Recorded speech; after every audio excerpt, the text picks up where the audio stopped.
And let's check in with our East Midlands reporter, Will Hollis. Morning, Will.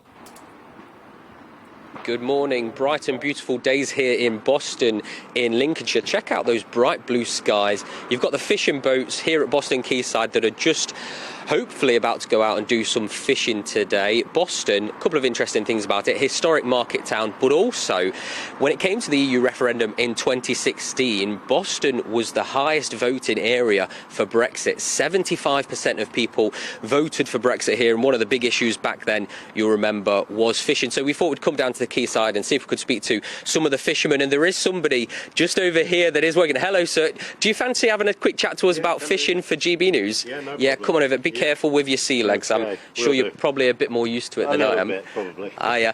So I'm Will from GB News. We're talking about fishing. What's your name? Wayne Brewster. Wayne, from Boston, living in Boston? Yeah, I've lived here all my life, yeah.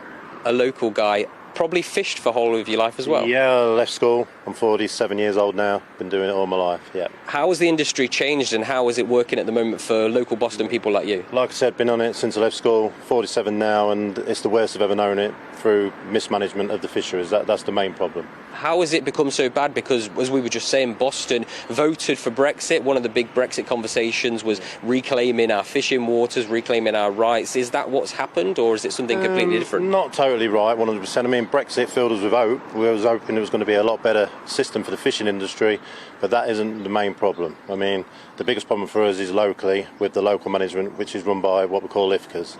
This kind of management is destroying us because it's not co-managed. You need co-management with knowledge from people who know, and we're being managed by people who do not know how to run fisheries. I imagine that they're probably talking about the environment, trying to preserve things, but right now all of these boats aren't out at sea, and I'm sure you'd like to have them out there for what you were meant to be fishing. Yeah, well, as a fisherman, I want to look after the environment as much as anybody. I want to manage this fishery, but I want to do it in a co-managed way. And seeing these boats here, I mean, 8 months now, I think the majority of 23 boats haven't been to sea. And it's very, very concerning. It's never been as bad as this. And we might have a new Prime Minister in the near future. What would a new Prime Minister need to do for Boston fisheries if it was to sort out these sorts of problems? I'd encourage any Prime Minister to get the Fisheries Minister straight down to Boston and then other areas like this, and encourage them to come and talk to the grassroots of the industry and listen to the real concerns of the fishing industry like myself.